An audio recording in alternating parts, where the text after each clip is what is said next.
वादग्रस्त शेतजमिनीवरून भाऊबंद आमनेसामने, परस्पर गुन्हे दाखल. पिंपळगाव बसवंत. न्यायप्रविष्ट असलेल्या शेतजमिनीच्या वादातून पिंपळगाव बसवंत येथे दोन भाऊबंद गटांमध्ये वाद निर्माण झाल्याची घटना समोर आली असून दोन्ही बाजूंनी पिंपळगाव बसवंत पोलीस ठाण्यात परस्पर गुन्हे दाखल करण्यात आले आहेत.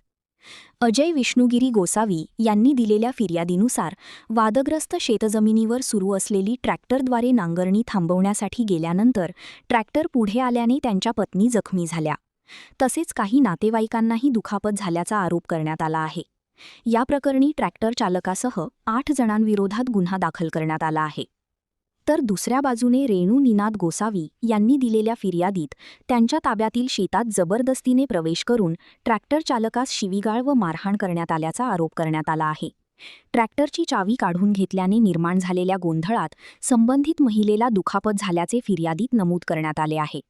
या प्रकरणी 9 जणांविरोधात गुन्हा दाखल करण्यात आला आहे. या दोन्ही प्रकरणांत मारहाण, शिवीगाळ, धमक्या आणि शेतात घुसखोरीचे आरोप करण्यात आले असून पिंपळगाव बसवंत पोलीस ठाण्यात परस्पर गुन्हे नोंदविण्यात आले आहेत. पुढील तपास सुरू आहे. Baswant NH3 digital, Pimpalgaon.